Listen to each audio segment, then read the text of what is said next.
Hinigpitan ng Department of Foreign Affairs ang visa requirement ng mga Chinese national na papasok ng Pilipinas. Ang dahilan ng paghigpit sa pagtutok ni Sandra Aguinaldo. Mga Chinong pumapasok sa Pilipinas bilang turista at kalaunay ilegal na nagtatrabaho sa bansa. At mga Chinong nagtatrabaho sa mga ilegal na POGO o Philippine Offshore Gaming Operators at kung minsay napapaaway pa sa mga kapwa Chino. Sila raw ang pwedeng mabawa sa mga Chinong pumapasok sa bansa. Ngayong hinigpitan ng Department of Foreign Affairs ang visa requirements nila papunta sa Pilipinas. Hihingi na ang Pilipinas ng Social Insurance Certificate bilang patunay ng kanilang pagkakakilanlan, isang requirement na hindi raw hinihingi dati. The most important thing, yung pagdagdag, is you have to show your social insurance certificate. Parang SSS natin. It's a more sure way to verify the identity of the applicant. Ang rason sa paghihigpit, Kami magpapasa ng fake bank statement, fake employer certificate, and mahirap i-verify yun kasi written in Chinese. And we have also some local hired people, Chinese speaking, pero still, ang daming nag-apply.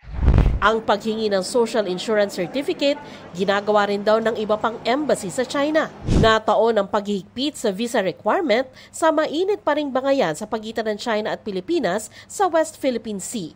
Pero git ng DFA, walang kaugnayan sa naturang issue ang bagong visa policy. Sa datos ng Department of Tourism, mula January hanggang May 10 ng taong ito, ikatlo ang China sa pinakamaraming turistang dumating sa bansa na nasa mahigit 150,000. Sa kabuuan ng 2023, ikalima ang China sa dami ng turistang dumating sa Pilipinas sa bilang na mahigit 263,000. Paglilinaw ng DFA, welcome pa rin sa Pilipinas sa mga turistang Chino na makapagpapasa ng requirements. We are encouraging quality tourists to come to the Philippines. We're not shutting them off. In fact, these measures are also mutual protection. Like, okay, basically, sinong itong mga pasaway that are coming in using fake documents or they're here, nag-extend sila, or they just walang TNT. Magtutulungan din daw ang DFA at ibang ahensya ng gobyerno gaya ng Bureau of Immigration para mabantayan yung mga Chinese tourists na nasa Pilipinas na pero gustong manatili dito ng mas matagal.